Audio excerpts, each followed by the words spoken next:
Hi everyone. तो Paytm ने अपने क्वार्टर रिजल्ट अनाउंस कर दिए हैं। एक बार इनका रिजल्ट चेक करने से पहले हम एक्सपेक्टेशन देखते हैं कि मार्केट एक्सपेक्टेशन क्या थी। तो यहाँ पे मनी कंट्रोल की साइट है। तो जो मनी कंट्रोल की एक्सपेक्टेशन है वो थी 55% लॉस की। ठीक है, यानी कि इनका एक्सपेक्टेशन था कि ये कंपनी 342 करोड़ का लॉस करेगी। ठीक है, मतलब एक पेटीएम एक विचित्र तरह की कंपनी है जहाँ पे एक्सपेक्टेशन प्रॉफिट की लॉस की होती है। खैर, कोई बात नहीं। तो 342 करोड़ का लॉस का एक्सपेक्टेशन था। एक बार इनके रिजल्ट चेक कर लेते हैं कि रिजल्ट कैसे आए हैं।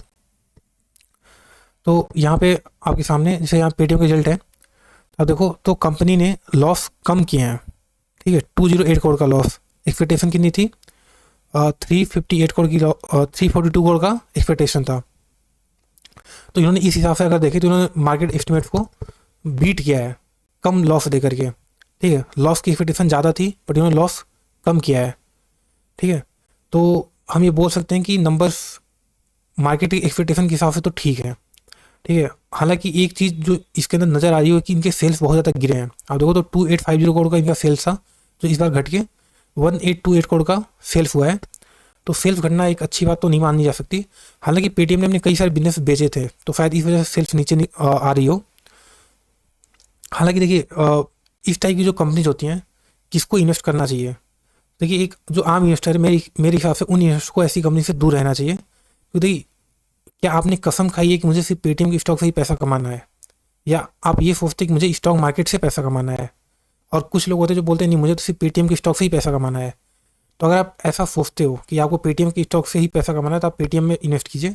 बट देखिए, अगर आप इस कंपनी के अगर हम फंडामेंटल देखें तो इस कंपनी के अंदर फंडामेंटली हमें कुछ भी नज़र नहीं आता जिससे हमें मतलब इसको इन्वेस्ट करना चाहिए। मतलब थोड़ा सा हार्श लैंग्वेज है बट ये बात सच है।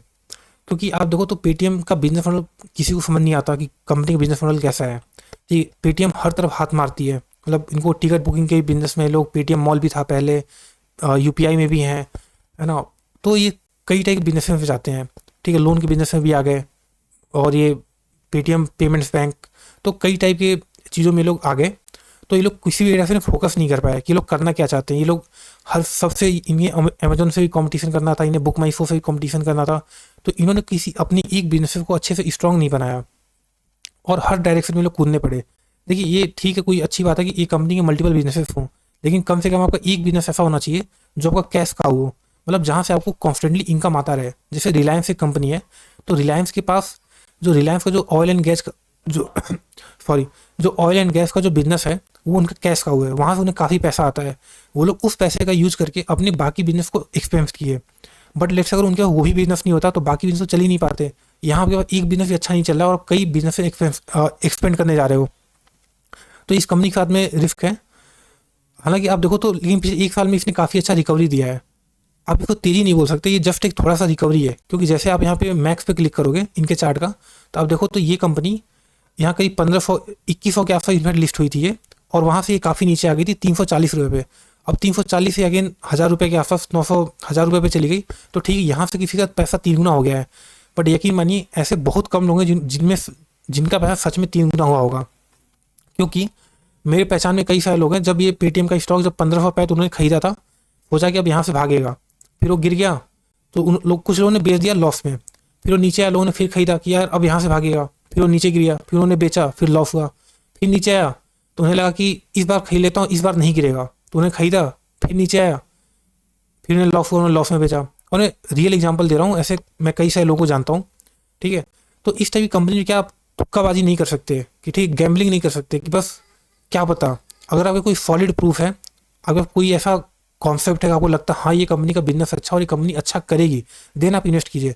अदरवाइज इस टाइप कंपनी को इन्वेस्ट करने का कोई मतलब नहीं जो कंपनी लॉस पे लॉस किए जा रही हो, बिजनेस मॉडल क्लियर नहीं हो। आप बैलेंस शीट कंपनी का देखो तो मतलब क्या ही है, कुछ भी नहीं है। हालांकि ये आई डोंट नो रिजल्ट इतने ज़्यादा शो क्यों हो रहे हैं, कुछ एडजस्टमेंट होगा।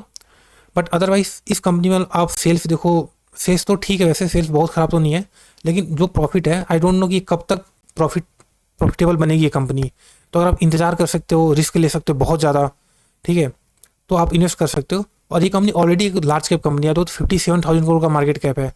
अगर छोटी कंपनी होती, स्मॉल कैप होती, वहाँ पे लॉस में होती, तो ठीक है, आप रिस्क ले सकते थे, है है। तो ये कंपनी उनके लिए जो बहुत ही ज़्यादा एक्सट्रीमली रिस्क लेना चाहते हो, ठीक है, और खासकर अभी इस प्राइस पे है।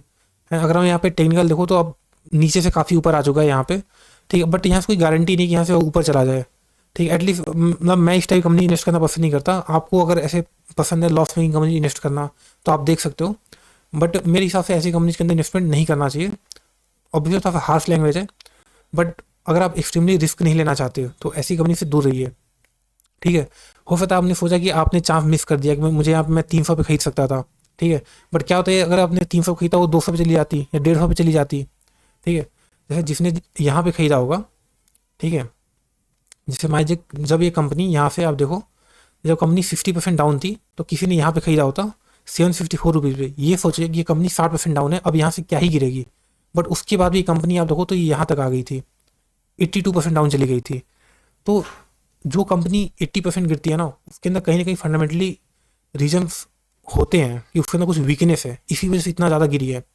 हालांकि एक्सेप्शन भी एग्जिस्ट करते हैं, जैसे कोई लेट्स से एक्सट्रीम सिचुएशन हो जाए, जैसे 2007 का क्रैश था, उस ज़माने में कई अच्छी कंपनी भी 80% गिरी थी, तो एक रेयर केस था। अदर्स इन जनरल जब निफ्टी ऑल टाइम हाई पे हाई बनाया जा रहा है, उस दौरान ये काफ़ी ज़्यादा गिरी है, आप देखो तो। इसलिए इस कंपनी से मेरे हिसाब से तो दूर रहना चाहिए। बाकी आपकी अपनी राय है, आप हमें फाइनेंशियल एडवाइजर से सलाह ले सकते हो।